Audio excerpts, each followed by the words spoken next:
Bonjour à tous, bienvenue dans cette nouvelle séance matinale. On commence avec le rappel légal habituel. XTB France informe les participants que la présentation à venir et les informations qui vont être dispensées ne constituent pas en aucune manière une sollicitation ou une incitation à acheter ou vendre des produits financiers. Voilà, donc on commence avec le calendrier macroéconomique donc de ce mercredi 6 décembre. Donc il y a surtout deux temps forts qui vont m'intéresser dans le courant de cette séance. Donc d'abord à 14h15 le rapport ADP qui est censé donner une première estimation quant aux créations d'emplois durant le mois de novembre côté américain. Alors c'est toujours publié, vous le savez, 48 heures avant le chiffre officiel, les NFP, donc les créations de postes justement dans le secteur non agricole. Donc l'on découvrira à 14h30 ce vendredi, donc exceptionnellement, parce que normalement ça aurait dû être publié vendredi dernier, chaque premier vendredi de chaque mois, mais à cause de Thanksgiving, tout a été un petit peu décalé au niveau des publications américaines.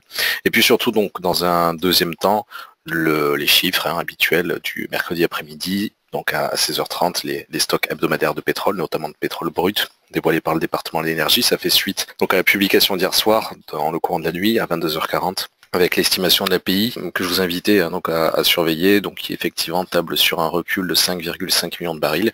J'espère qu'on sera sur un recul encore plus marqué, typiquement moins 6, moins 7, moins 8 millions, de sorte à provoquer encore un petit élan haussier sur les valeurs pétrolières, sur le Brent et le WTI. Alors, dans l'immédiat, en tout cas sur euro-dollar, donc ça s'est un petit peu redressé. Il y a toujours ces inquiétudes qui pèsent sur le dollar américain à l'approche, donc vous le savez, du vote de vendredi qui est censé éviter la fermeture partielle des administrations américaines, puisqu'il y a ce vote budgétaire assez important, cette échéance. Donc, dans un premier temps, c'est vrai que le dollar perdait un petit peu de terrain.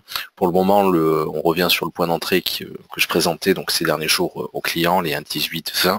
Je vais garder mon même objectif, les 1,1880 pour les prochaines séances, 1,1890 plutôt en réalité, donc juste en dessous de la résistance psychologique des 1,19 mais juste au-dessus quand même de la résistance technique des 1,1875 et quitte à renforcer donc cette opération sur les 1,1760. Voilà, donc c'est un simple rappel par rapport à ce qu'on a déjà vu surtout en live stream ces derniers jours. S'il fallait limiter la prise d'initiative, eh bien je me contenterai de deux objectifs, toujours à la hausse, réduit. Donc sur les 1,1835, pas un grand intérêt, celui-ci, puisqu'on est qu'à une dizaine de pips de ce niveau-là, mais surtout les 1,1860, voilà, s'il fallait un véritable objectif un peu plus conservateur, un peu plus proche pour les prochaines heures, sans avoir besoin de viser donc les 1,1890 pour les prochaines séances. Alors sur le DAX, mais comme sur la plupart en réalité des indices occidentaux, il y a eu une baisse assez marquée, un gap d'ouverture en tout cas assez marqué à la baisse ce matin. Donc on était hors marché, je dirais, puisqu'on avait limité les objectifs hier sur les 13 050 points, donc au niveau des opérations acheteuses via la séance de live trading. Mais c'est vrai que la plupart des places asiatiques, notamment le Nikkei, et on le reverra dans quelques secondes, ont assez violemment chuté, près de 2% pour le Nikkei, donc côté japonais. Alors en particulier parce que le compartiment des matières premières a encaissé un violent recul côté japonais. Bon alors je vais laisser pour le DAX ma frontière sur les 13 000 points. J'attends de voir évidemment comment vont arriver les premiers volumes européens à 9h du matin, dans 23 minutes. Notamment donc pour la rédaction du contexte DAX habituel. Si on reste en dessous des 13 000, je chercherai à vendre certainement le marché sur 12 990 et en cherchant à viser 12 960 sur probablement une seule et unique opération. Voilà, pour le moment on encaisse un petit rebond, donc je vais rester très prudent ce matin, beaucoup plus en tout cas que sur les deux scénarios de lundi et de mardi, pour lesquels notamment on avait dû réduire un petit peu les objectifs, encore une fois notamment hier sur les 13 050, le niveau ayant été atteint aux alentours de 17h, 17h30.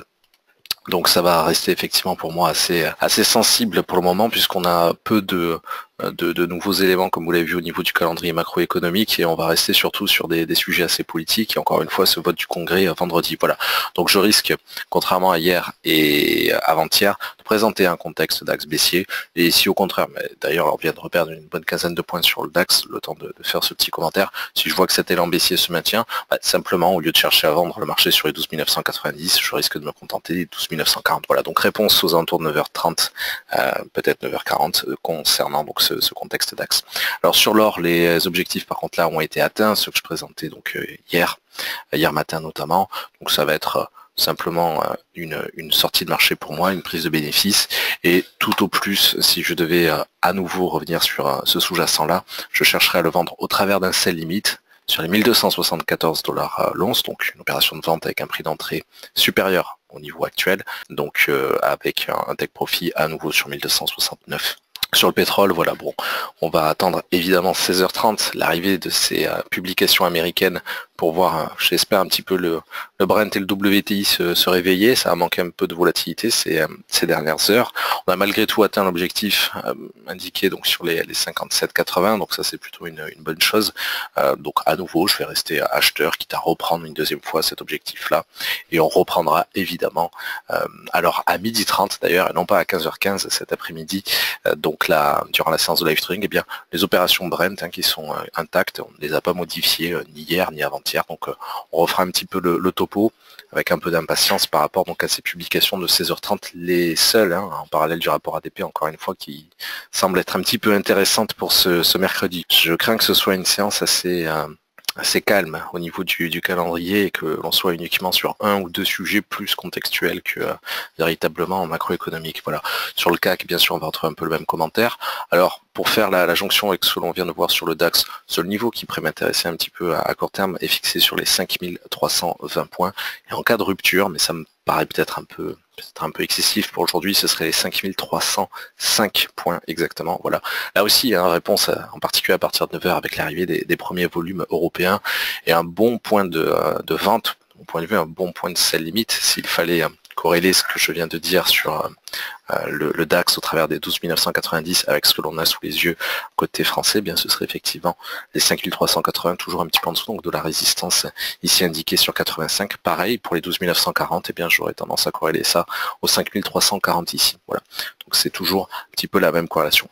Et voilà donc le Nikkei dont je parlais avec cette claque sur le compartiment des matières premières, en particulier côté japonais. Bon alors c'est une dégringolade assez marqué, ça fait un moment qu'il n'y a pas eu une telle volatilité sur le Japon, donc là ça m'a fait complètement supprimer et revoir mes objectifs sur le Nikkei, contrairement aux autres, à la plupart des autres sous-jacents que l'on vient de reprendre par rapport aux précédentes séances. Alors avec beaucoup de précautions, et d'ailleurs je n'y retournerai pas en ce milieu et en cette fin de semaine, avec beaucoup de précautions, seuls les 21 920 pourraient m'intéresser un petit peu au-dessus donc du support des 21 900, seulement sous la forme de sell stop, donc en cherchant d'abord à rompre évidemment le support psychologique des 22 000 points.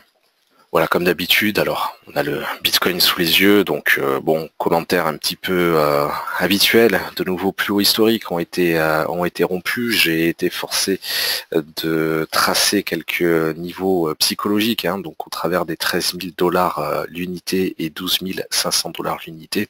Deux niveaux qui n'ont pas exactement été atteints pour le moment. Pourquoi des niveaux psychologiques? Tout simplement parce qu'on arrive à nouveau sur des zones, des valeurs en tout cas complètement inédites pour cette crypto-devise, ce qui fait que en gardant l'approche habituelle de ces derniers jours, tous les niveaux, tous les objectifs ont été explosés dans le bon sens du terme, mais je vais chercher ici aussi à garder cet éternel biais acheteur mais avec des objectifs conservateurs, parce que j'ose pas honnêtement viser des niveaux qui n'ont jamais été atteints sur le Bitcoin. Donc ici, seul un petit buy limite, mais alors là je ferai le commentaire à cheval avec les séances de demain jeudi et d'après-demain vendredi, probablement pour cette fin de semaine.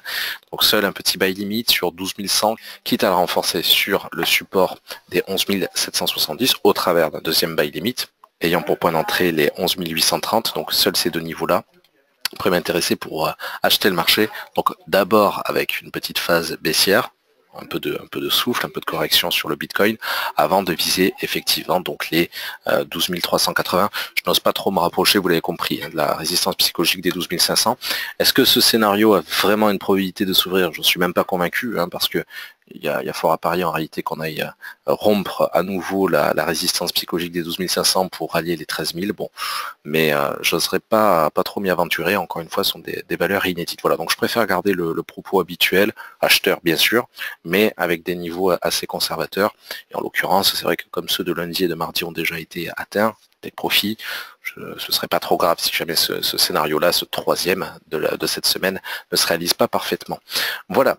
Merci à tous pour votre présence, votre fidélité. Donc on se donne rendez-vous uniquement à 12h30 aujourd'hui. Bonne fin de matinée, à tout à l'heure.